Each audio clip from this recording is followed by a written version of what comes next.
What's happening, folks? It's Rob Z coming back at you again this week. And boy, judging from the comments and the views and all the fun metrics you watch, Roger's video about getting stuck in the middle really hit home with folks. And so I'm just going to take it a step deeper, or I guess I'll actually focus on the upper echelon.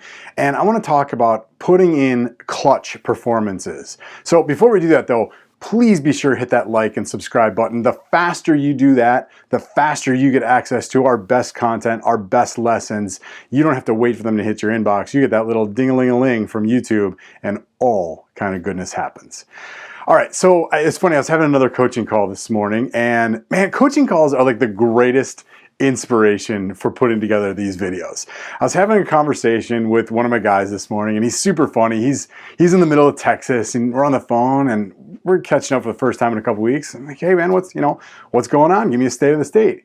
And he goes, man, it's crazy.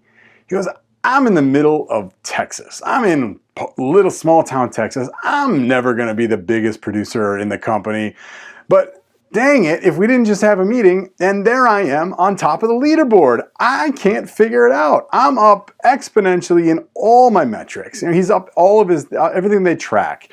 He's in the insurance world, so they're talking about property casualty. They're talking about fire. They're talking about flood, car, auto, all the stuff that they get paid on and they track.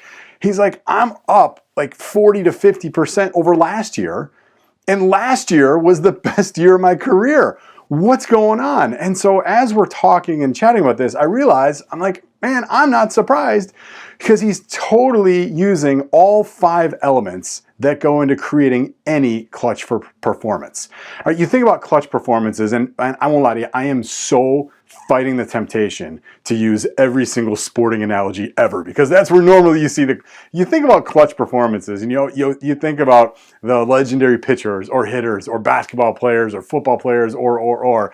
And then it's awesome that those are easy to use examples, but we don't all play professional sports, right? So where do we see this showing up in our day-to-day, in our professional life?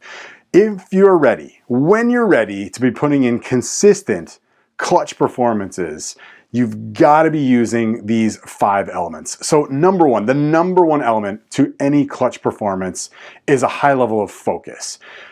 My client, he is hyper-focused on what he wants to accomplish. He's got his goals. He's got his intentions set. He's having the conversations with his team so they know what is expected of them. He's got them motivated to produce and hit their goals as well. And they are totally focused on the task at hand. They've got the scoreboard up on the wall that they have to walk by every time they go to the bathroom or the kitchenette or anywhere. They're looking at the numbers. So they're hyper-focused on where they're trying to go. Focus, there's this great anagram for focus. Finish one course until successful. Find something you can do, you can repeat it. And if you fail the first couple times, that's awesome, right? Failure is the best because you learn from it. You stay the course, you follow that one course until you're successful, and then lather, rinse, and repeat. You want to be putting in consistent clutch performances. We call this one brilliant with the basics as well, but get hyper-focused when you're on that task. What is the task at hand? Why do you want to accomplish it? And have that high level of focus for it. Number 2 is you got to be disciplined. Discipline is the second element of any clutch performance. If you think about, again, being brilliant with the basics, what are the fundamental basic things you need to be focused on and doing at an exceptional level in order to achieve the result you're looking for? You've got to be disciplined. Are you disciplined in your calendar? Are you disciplined in following the script that you created for yourself when you're trying to get people to take appointments with you? Following the plan, following the script, following the process, being disciplined enough to not take yourself off course. That is huge when it comes to putting in clutch performances. Number 3, adaptability. Now, I know this is a little hypocritical. I just said you got to be hyper-disciplined, but at the same time, you have to be adaptable as well. Sometimes you get thrown the curveball. Sorry about the sporting analogy. Are you adaptable? Do you have the common sense? Can you think on your feet in order to adjust as needed to make sure that you're still able to put in the performance you need to? Cheesy analogy, cheesy motivational speaker line. A plane is off course 90% of the time it's in the air, right? That's because the pilots are always adapting to wind shear and resistance and weight and. There's all kinds of different factors that go into moving a plane on and off course. But your adaptability, your ability to roll with the punches, so to speak, is crucial when it comes to putting in those clutch performances. Okay, number 4, fully present. I'm gonna go back to my client, all right? He's got a ton going on, right? There's no shortage of distraction in his life because, hey, he's a functional human being like you and I. He's got stuff going on at home. He's got team members with stuff going on. He's got, potential hiring opportunities. He's got potential firing opportunities. But the thing is, when he's doing what he's doing, when he's sitting with his clients, when he's having his meetings, he is fully present in everything he's doing. He's not at work thinking about home stuff, and then at the same time, or in the same day at home, thinking about work stuff. That is the example of not being fully present. If you're thinking about what's next when you're in the middle of what's now, I can almost guarantee you are not going to be getting a clutch result because you're just not putting in a clutch performance. If you again, you go back to sports, you look at guys that drop the touchdown pass. It's because their eyes, they're always looking towards the end zone instead of on the ball where it should be and watching it go into their hands. Finally. And this is arguably the area he's not super focused on, but I'm telling you, this is one of the best and most fun elements of putting in any clutch performance, is when you can figure out that sweet spot, that lovely balance of fear and desire, and operate in that little sweet spot between fear and desire. That is where the magic happens, because that is where you start to get uncomfortable. And when you're uncomfortable, you think about things in a new way. It stokes the fire. It creates that desire. You want to win. This lovely balance of fear and desire is where the magic happens.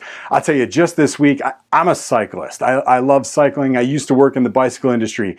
A 27-year-old record got broken this week. Unfortunately, that 27-year record was the last time an American won a World Cup mountain bike race. And so we actually had an American win a World Cup mountain bike race for the first time in almost 3 decades. And I watched the last minute and a half of this race. And in the last 30 seconds, there was a giant descent where this guy on a mountain bike is literally flying down massive boulders, where one tiny move in the one wrong steer, one wrong grab of the brakes, he's over the handlebars, his race is over. But you could see in the eyes, he had that blend of fear and desire. He was probably scared as you know what to go navigating over those massive boulders. But his desire to win was way bigger than the fear that he had over crashing. What he wants, why it was important to him, way more important than anything negative in the way. Here's the thing. Here's another cheesy motivational speaker line. A ship is safest in the harbor, but that ain't what it was built for. So are you showing up with that lovely blend of fear and desire? Are you able to leverage that last big key component to really help ensure that you're putting in clutch performances day in and day out? All right, let's recap 5 elements that make up any key clutch performance. Number 1, your focus. You're hyper-focused on the task at hand. Number 2, you're disciplined. You're doing all the little things that it takes to get the job done. Number 3, you've got a high level of adaptability. You're able to think and operate and roll with the punches. Number 4, you're fully present. And number 5, you've got that lovely blend of fear and desire. So do me a favor, drop it in the comments below. Let me know which one of those elements are you the best at? And which one of those would you love to be better at? I gotta tell you, when you're part of our Train Your Brain for Success curriculum, if you're hopping on our next masterclass, we're gonna spend time directly and indirectly helping you improve in all 5 of these areas. All right, that's it for this week's lesson. Be sure to hit that like and subscribe button. I can't wait to see you next week. Make it a great one and go out there and get your own clutch performance.